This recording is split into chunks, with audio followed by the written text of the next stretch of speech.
When Benjamin Franklin exited the Constitutional Convention, he was asked by a woman, "Sir, what have you given us?"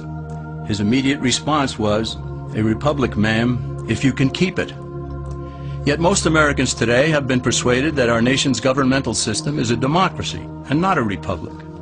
The difference between these two is essential in understanding Americanism and the American system. Before we discuss political systems, however, it's helpful to address the confusion that has been spread about the political spectrum. Many have been led to believe that the political spectrum places groups such as communists on the far left, fascists or dictators on the far right, and political moderates or centrists in the middle. However, a more accurate political spectrum will show government having zero power on the far right to having 100% power on the far left. At the extreme right, there is no government. The extreme left features total government under such labels as communism, socialism, Nazism, fascism, princes, potentates, dictators, kings, any form of total government. Those who claim that Nazis and fascists are right-wing never define their terms. This amounts to spreading confusion. Toward the middle of the political spectrum can be found the type of government limited to its proper role of protecting the rights of the people. That's where the Constitution of the United States is. Those who advocate such a form of government are really constitutional moderates. So let's analyze the basic forms of government.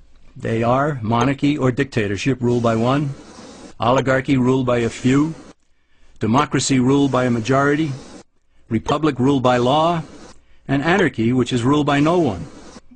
In discussing these five, we'll see that they can be narrowed down to even fewer.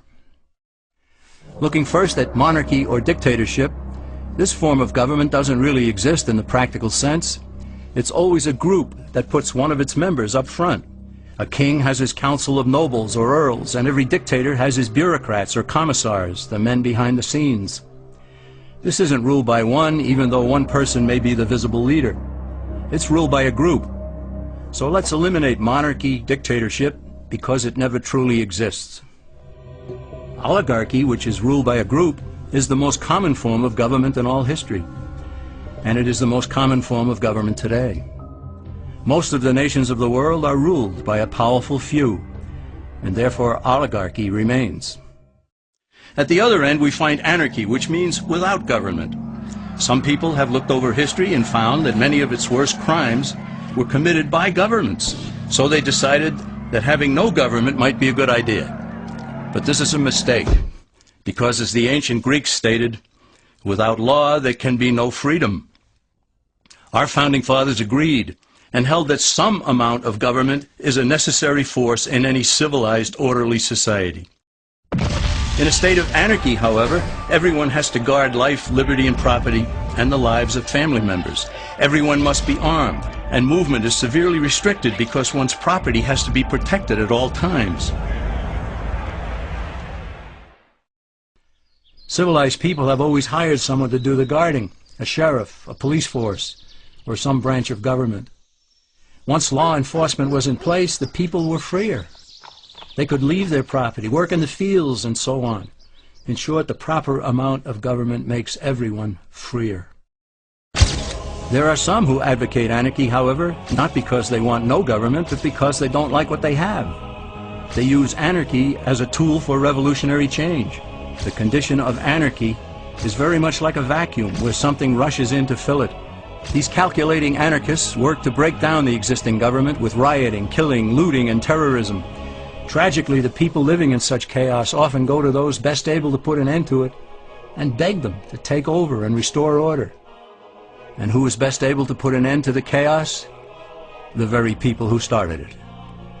The anarchists who created the problem then create a government run by them, an oligarchy, where they have total power.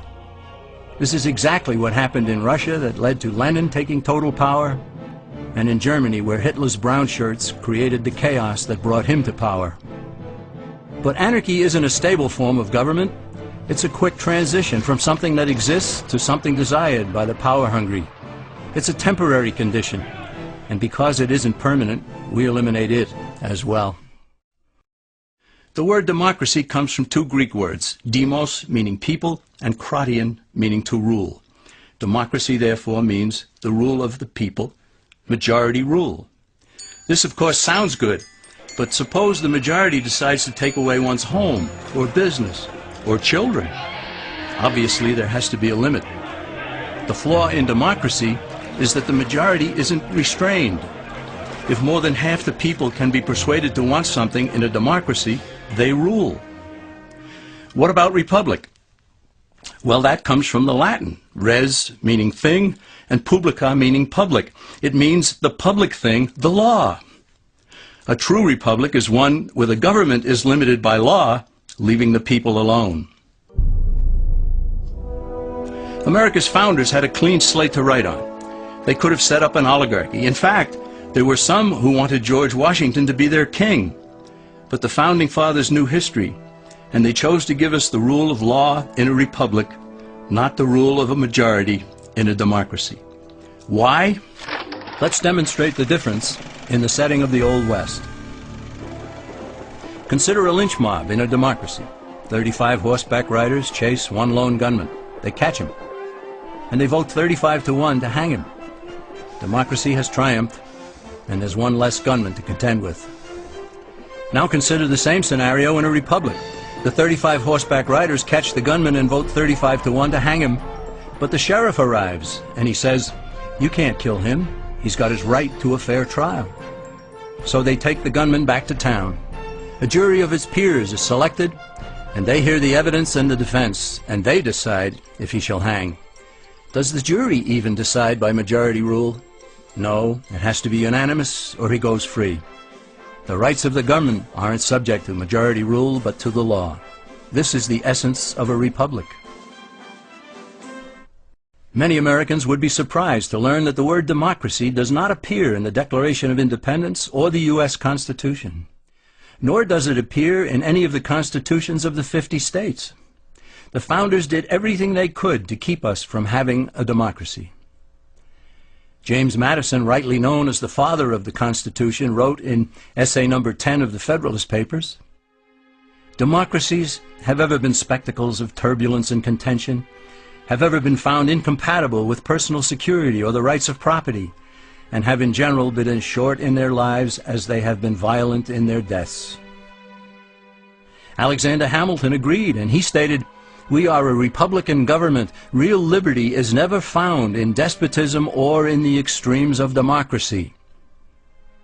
Samuel Adams, a signer of the Declaration of Independence, stated, "Democracy never lasts long. It soon wastes, exhausts, and murders itself."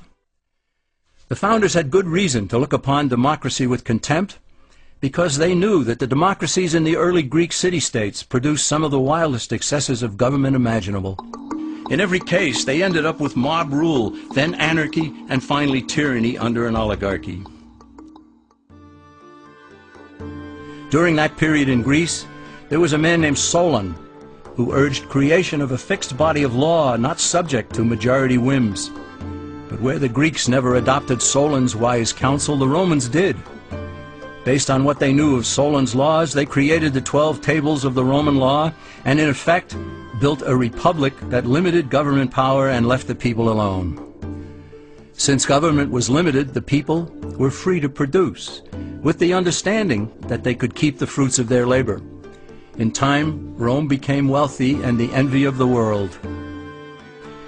In the midst of plenty, however, the Roman people forgot what freedom entailed. They forgot that the essence of freedom is the proper limitation of government. When government power grows, people freedom recedes. Once the Romans dropped their guard, power-seeking politicians began to exceed the powers granted them in the Roman Constitution. Some learned that they could elect politicians who would use government power to take property from some and give it to others. Agriculture subsidies were introduced, followed by housing and welfare programs. Inevitably, taxes rose and controls over the private sector were imposed. Soon, a number of Rome's producers could no longer make ends meet, and they went on the dole. Productivity declined, shortages developed, and mobs began roaming the streets, demanding bread and circuses from the government. Many were induced to trade freedom for security. Eventually, the whole system came crashing down. They went from a republic to a democracy, and ended up with an oligarchy under a progression of the Caesars.